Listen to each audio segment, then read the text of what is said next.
Hello friends, today I'll be discussing a horror mystery film. Be warned, spoilers are ahead, so proceed with caution. The story begins in Russia, where a doctor named Igor arrives at a morgue to identify the body of his missing son. Upon entering, he is flooded with memories of joyful times spent with his child, leaving him emotional. After examining the body, he quickly states that it isn't his son. A detective prompts him to take a closer look, but Igor insists he would recognize his son due to a deformity in his foot. It's Nacho here. Welcome to Nacho Movie Recaps. Subscribe my channel for top-rated movie recaps. Fast forward 3 years, we find Igor and his wife, Halina, still grieving the disappearance of their son. They decide to adopt a child and visit an orphanage managed by nuns in the countryside.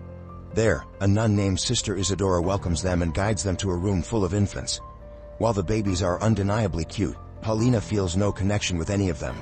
"They just don't resonate with me," she remarks, expressing her longing for her son before stepping aside to calm herself down. Moments later, Paulina hears some noises from a nearby building and gets curious. She heads there and comes across a dilapidated room where the orphanage guard is lying on the floor. His face has been severely injured, with a large hole in one eye, and a child is huddled in the corner. Paulina freaks out and approaches the man to save him, but unfortunately, he passes away, and the little boy also flees the scene. Shortly after, the cops arrive, and a detective named Antropov claims that the orphanage guard shot himself in the eye. He then inquires about the child present, to which Sister Isadora asserts that it couldn't have been one of the orphanage children, as they are constantly monitored. Just then, Paulina notices some kids bullying a little boy in the distance. She approaches to check, and notices that it is the same boy she saw earlier. He is incredibly pale, and he growls and crawls on 4 feet like an animal. Paulina rushes in to save the boy from the bullies, and he also hugs her tightly. When the cops ask about him, Sister Isadora responds that she has never seen this boy before. Since the child seems to have abnormal behavior and aggression, the cops decide to transport him to another facility. Paulina offers to take care of him while they look for his family, but the officers refuse. She explains that she is a teacher with experience dealing with difficult children, but the cops insist it is more complicated than that. He is not difficult, he is an asshole. Afterward, the kid gets into a police car and leaves, while Paulina and Igor also drive away. However, after driving for a short distance, the couple is shocked to discover that the boy has escaped the police vehicle and followed them. Paulina wants to take him home, and even though Igor is hesitant, he doesn't want to upset his wife, and eventually agrees. In the following scene, the couple arrives at their country house, and Paulina eagerly starts preparing a room for the boy. This worries Igor, and he advises her not to become too attached because they must return him to the authorities. But Paulina doesn't seem to care and begins to coddle the boy. She even decides to address him by her former son's name, Vanya. An annoyed Igor asks her to pick a different name for the boy, but she ignores him. The next day, Antropov arrives at the house and reveals that the child has run away. However, Igor pretends to be unaware of the situation and acts surprised. After a brief chat, the officer prepares to leave, but before that, he informs Igor that he isn't a good liar. He knows that the couple has kept the child, but he assures Igor that he's on their side and will help them with custody. Hearing this, Igor is shocked, but states that he doesn't need any help. One day, Paulina loses sight of the boy and begins frantically searching for him in the house. When she steps outside, she notices Vanya being approached by a woman dressed in all black. Paulina believes that she's attempting to kidnap him and screams, prompting the woman to flee. In the aftermath, Igor meets with Antropov and describes the incident. He believes the woman is the boy's biological mother, and she has come to claim her son. Igor then requests permission to take the child to their apartment in Moscow, where they actually live. Surprisingly, the officer agrees without hesitation and just asks that they stay in touch. The scene then cuts to Moscow, where we see a married couple, the Makarovs, parking their car when Vanya unexpectedly appears in front of them. They almost run over the boy, but Paulina arrives at the last second and saves him. She then introduces the kid to the Makarovs, and it turns out that they're neighbors. However, for some reason, the couple looks at the boy in horror, as if they've seen a ghost. In the following days, Vanya gradually adjusts to his new life and becomes less aggressive. He also starts addressing the couple as Mummy and Daddy, which makes them very happy. One day, Igor takes the boy to the park and encourages him to play with the other kids. He then sits down on a nearby bench and begins chatting with his neighbor. Meanwhile, Vanya is holding the other children's ball, and when they ask him to pass it, he simply sits still. This prompts the others to make fun of him and call him a zombie. Enraged, Vanya charges at one of the bullies and attacks him until his father intervenes. Later, we see some cops at Igor's house who inform him that the attacked child needed 15 stitches. They determine that Vanya is not mentally stable and decide to keep him in a facility. However, Igor Igor bribes them with some money and sends them out of the house. Days later, Paulina cuts Vanya's hair and is shocked to see how much he looks like her first son. In the evening, she bakes a cake for his new birthday, which is actually the birthday of the original Vanya. Everyone seems excited and cheerful, but when Paulina brings out the cake with candles, the boy freaks out. He becomes agitated as he recalls disturbing memories of fire from his past. Vanya ends up knocking the cake over and becomes increasingly aggressive. Seeing this, Paulina hugs him tightly and soothes him until he finally relaxes. It's okay, the fire can't hurt you. You've already dead.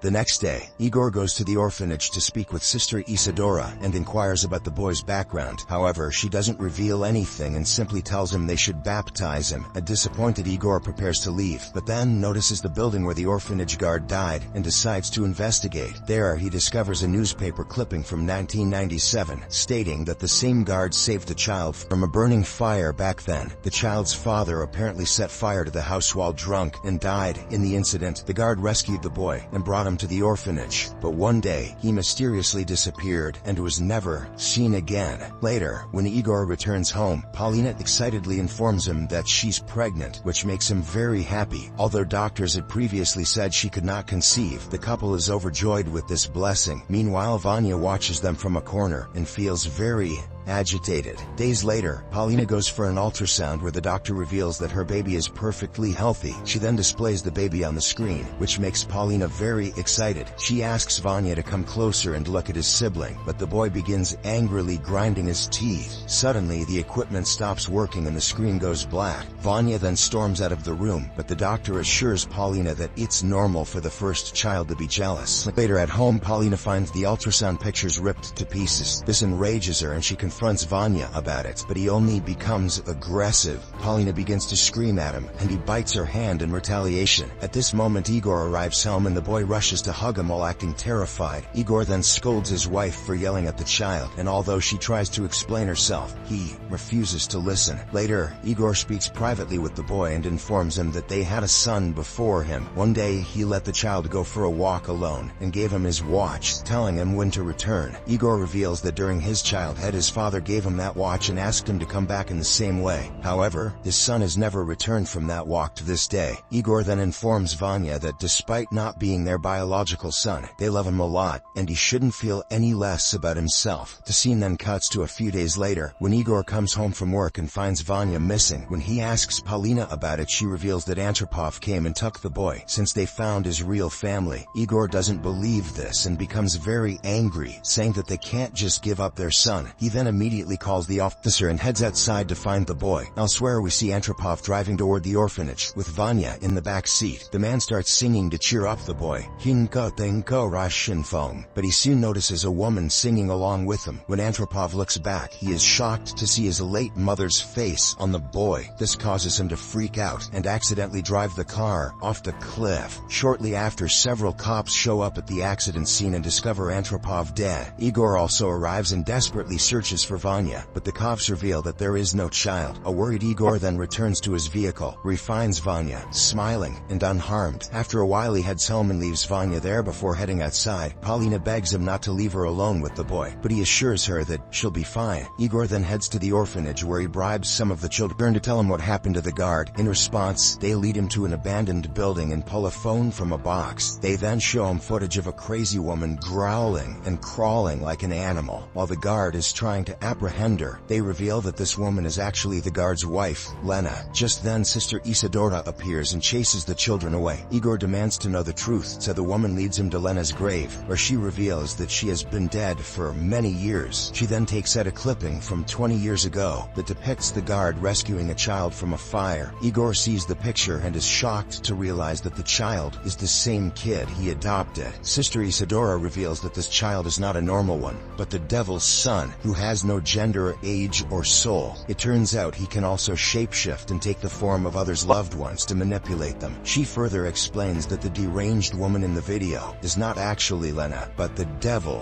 who had shapeshifted to look like her. At this point, we learn that the mysterious woman who tried to abduct the boy was none other than Sister Isadora. Elsewhere, Paulina is having dinner with Vanya. When she discovers a needle in her food, she becomes terrified and rushes to the bathroom to prevent the boy from attacking her. However, However, Vanya acts all innocent, asking her to open the door and calling her Mummy.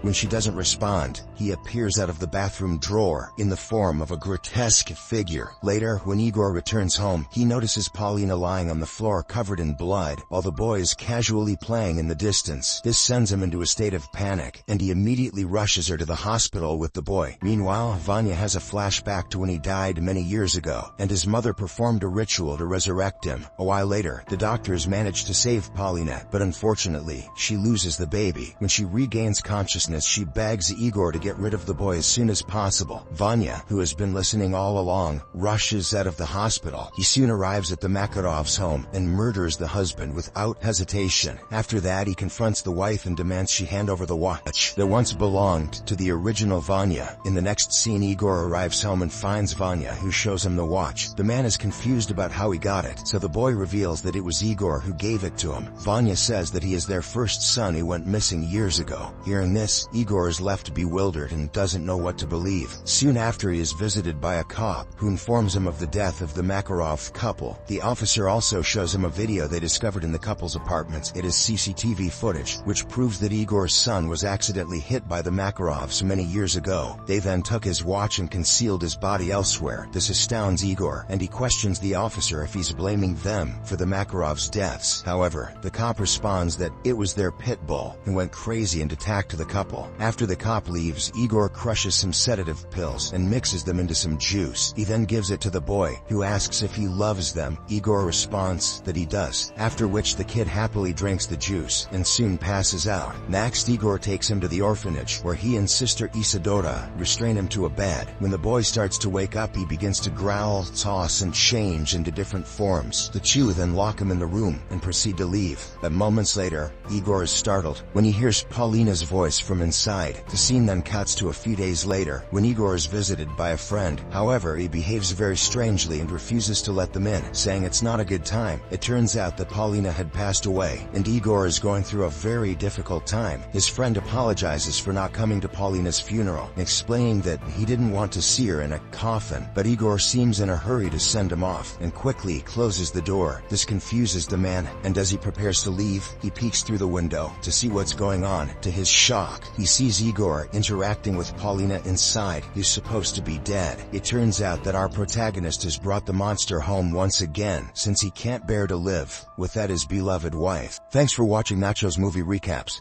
If you enjoyed this video, like, subscribe, and hit the bell for updates. Share your thoughts or requests in the comments below. See you next time.